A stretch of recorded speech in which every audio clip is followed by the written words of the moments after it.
In 2024, the average stock fund investor earned 8.5 percentage points less than the market they were invested in. Not because they picked bad funds, because they bought and sold at the wrong times. On a $10,000 account, that's $848 gone in 1 year. The culprit has a name. It's FOMO. Today, we fix it. This video is part of our series on trading psychology and emotional discipline. And today we're covering the emotion that quietly does more damage to ordinary investors than almost any other, the fear of missing out. Here's the strange thing about FOMO. It doesn't feel like fear. It feels like opportunity. It feels like urgency. It feels like everyone else found the party, and you're still looking for parking. And that's exactly why it's so expensive, because the moments when FOMO screams the loudest are almost always the worst possible moments to buy. By the end of this video, you'll understand 3 things. First, what FOMO actually is inside your brain, and why markets and your social feed are practically engineered to trigger it. Second, you'll watch it play out with real numbers, as our old friend Marcus turns a $10,000 account into a cautionary tale in about 6 weeks. And third, you'll get the 5 most common FOMO mistakes, each paired with a specific, practical fix you can start using on your very next trade. No vague, just be disciplined advice. Actual rules. Actual numbers. And if you stick around to the end, I'll give you the one sentence that, if you truly internalize it, makes you close to FOMO-proof for life. Let's get into it. Let's define the enemy properly, because FOMO is not just excitement about a hot stock. FOMO, the fear of missing out, is the anxiety that other people are getting rich without you, combined with the urge to act right now so you don't get left behind. And here's the key insight from behavioral finance. Your brain processes a missed gain almost the same way it processes an actual loss. Researchers Daniel Kahneman and Amos Tversky showed decades ago that humans are loss-averse. Losses hurt roughly twice as much as equivalent gains feel good. Now think about what that means when a stock you don't own goes up 40%. Your account hasn't moved. You haven't lost a cent. But your brain doesn't see it that way. Your brain sees the gain you should have had and files it under loss. And because losses hurt twice as much, you're now in genuine emotional pain over money that was never yours. That pain demands relief. And the fastest relief available is the buy button.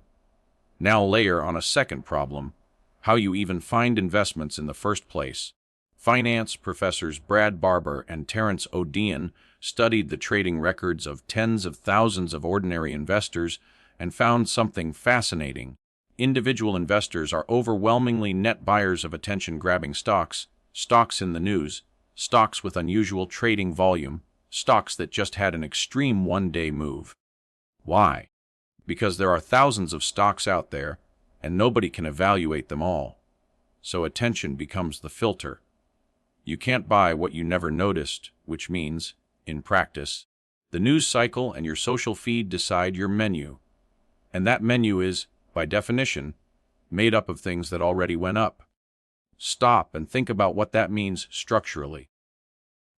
By the time an investment is all over your feed, by the time your coworker mentions it in the break room, by the time it's trending, the easy part of the move has already happened. The people posting screenshots of their gains bought before the attention. When you buy because of the attention, you're not early to the opportunity. You're late to the exit. Buying attention means buying late, almost every time, and the cost of this behavior is measurable. In one of the most famous studies in all of finance, Barber and O'Dean analyzed over 66,000 household brokerage accounts across 6 years in the 1990s. The households that traded the most, the ones most driven by action and impulse, earned 11.4% a year. The market over that same stretch returned 17.9%. That's a 6.5 percentage point penalty every single year, essentially for acting on urges. One more piece of math, and it's the one I most want you to remember, because it explains why FOMO losses are so hard to climb out of. Percentages are not symmetrical. If a chased trade drops 30%, you don't need 30% to get back to even. You need about 43%.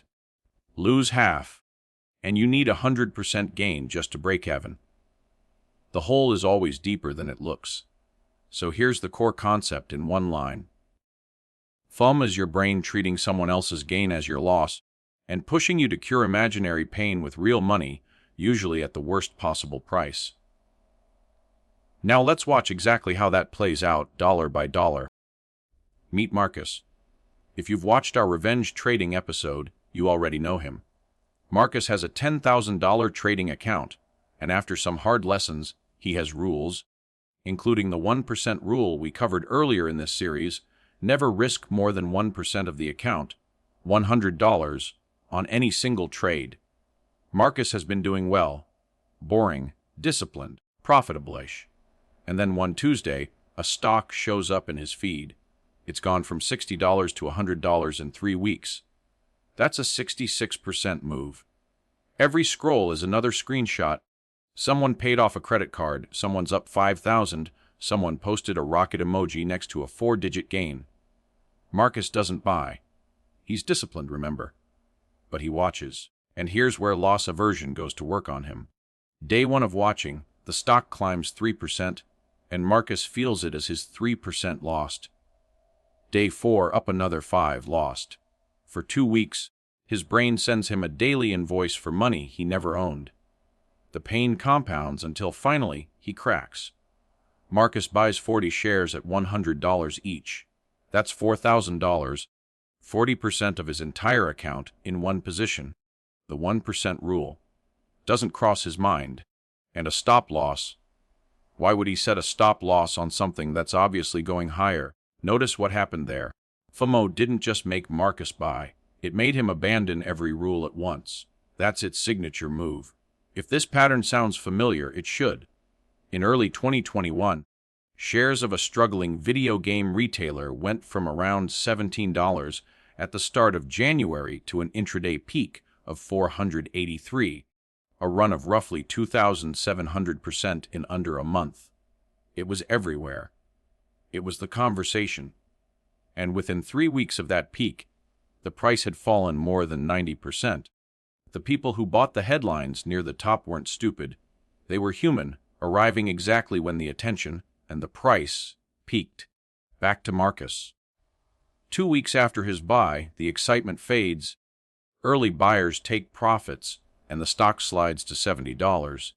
His $4,000 is now $2,800. He's down $1,200, 12% of his whole account, on a single trade. Every red candle feels like a personal insult. And with no plan and no stop loss, Marcus does what unplanned traders do at the bottom. He panics and sells everything at 70. The loss is now real. $1,200 locked in. You'd hope that's the end. It isn't, because FOMO has a sequel. Over the next month, the stock stabilizes and rebounds to 90. And Marcus's brain starts the exact same routine. It's going back up. Everyone who held is recovering. You sold like an idiot. Get back in before you miss it again. So Marcus re-enters. 31 shares at $90, 2,790 of his remaining money. But the rebound was just the market catching its breath. The stock drifts down to 75. His position falls to 2,325, and Marcus, twice burned, finally exits for good. Another $465 gone. Total damage. $1,665. Nearly 17% of the account he started with vaporized in about 6 weeks by one emotional loop on one stock. Now, the comparison that should genuinely sting. What if Marcus had felt the same FOMO, but kept his rules? 1% risk means $100 on the line. With a stop loss 10% below his entry, that's a $1,000 position, not $4,000. Even if both trades had gone exactly as badly, his total loss would have been capped around $200, not $1,665. Same emotion. Same bad stock. 1/8 of the damage. The rules don't stop you from being wrong. They make being wrong survivable. But the true cost is even bigger. Because money lost today is also every dollar it would have grown into. Marcus is 25, at a 7% average annual return. That $1,665 would have compounded to roughly $12,700 by the time he's 55. One FOMO episode, 6 weeks, $12,700 taken from his future self. That's not a typo in the video title. FOMO really is costing you thousands. So how do you actually beat this thing? Not with willpower. Willpower loses to loss aversion every time. You beat it with rules that make the right behavior automatic. Here are the 5 most common FOMO mistakes, each with its fix. Mistake number 1. Buying after the vertical move. If your only reason for buying something is it's going up, you don't have a reason. You have a symptom. The fix is a written trading plan with specific entry criteria you decided on a calm day. Before any buy, ask one question. Would I have wanted this at last month's price? If the answer is no, you don't want the investment. You want the feeling, and feelings make terrible collateral. Mistake number 2. Oversizing because this one's a sure thing. Notice that Marcus's real killer wasn't picking a bad stock. It was putting 40% of his account into it. Certainty is an emotion, not information, and the more certain you feel, the more suspicious you should be. The fix. Position sizing is never negotiable. 1% of the account at risk per trade, calculated before you enter, every time, no exceptions for excitement. We have a full episode on exactly how to calculate this. Mistake number 3. Entering without a pre-planned exit. Here's the dirty secret of buy high, sell low. Nobody plans it. It happens because people enter with no exit, so the market chooses their exit for them at the moment of maximum pain. The fix takes 30 seconds. Before you click buy, write down the price where you're wrong and the price where you take profit. If you can't name the price where you're wrong, you're not trading. You're hoping. Mistake number 4. The double dip re-entry. Remember Marcus's second buy, panic selling and then FOMO buying back in, is the same emotional loop running twice. It's the close cousin of revenge trading, which we covered in its own episode. The fix is a mandatory cooling-off period. After any unplanned exit, you are locked out of that ticker for 24 hours minimum. FOMO's whole power is urgency. It cannot survive a day of waiting. If the trade still makes sense tomorrow, calm and sized correctly, fine. Most of the time, tomorrow you will look at the chart and wonder what yesterday you was thinking. Mistake number 5. Confusing popularity with opportunity. Volume is not analysis. Headlines are not an edge. Remember the research from earlier. Attention decides what ordinary investors buy, and attention peaks after the move. The fix here is environmental, and it might be the most powerful one in this entire video. Curate your inputs. Mute the accounts that post gain screenshots. Delete price alerts for things you don't own. And start what I call an opportunity journal. Every time something is screaming, buy me now. Don't buy it, write it down, with the date and price. Wait 1 week. Then look. After a month of entries, you will have personal, undeniable, written proof of how often can't miss opportunities miss. That evidence rewires your brain in a way no video, including this one, ever could. And underneath all 5 fixes sits one reframe that changes everything. Opportunity is not scarce. The market produces new setups every single week, and it will for the rest of your life. Missing one trade costs you exactly $0. Chasing one cost Marcus 17% of his account. When you truly believe there's always another trade, because there is, FOMO loses the only weapon it ever had. If this video made you wince a little because you recognized yourself in Marcus, good. That recognition is the first fix. Do me a quick favor. Hit the like button, because it genuinely tells the algorithm this kind of no-hype financial education is worth showing to more people. And if you haven't subscribed yet, this video is one piece of a whole series on trading psychology. We've already covered revenge trading and the 1% risk rule, and next up we're breaking down confirmation bias. Why your brain only sees the evidence it wants to see. Subscribe so that one finds you. Drop a comment too. What's the worst FOMO trade you've ever made? Be honest. Let's land this with the single biggest takeaway, the sentence I promised you at the start. Here it is. You never lose money by missing a trade. You only lose money by chasing one. Read that again. The gain you missed is imaginary. It exists only in your head, in an alternate universe where you bought earlier. But the money you lose chasing it is completely real. FOMO's entire trick is convincing you to fix an imaginary loss by creating a real one. The moment you can tell those two apart in the heat of the moment, you've already won. And remember, the goal was never to catch every rocket. The goal is to still be standing, account intact, rules intact, compounding quietly, while everyone else is chasing the next headline. This video is one piece of a much bigger picture. On this channel, you'll find entire series on risk management, long-term investing, dividend income, market history, and the psychology we covered today.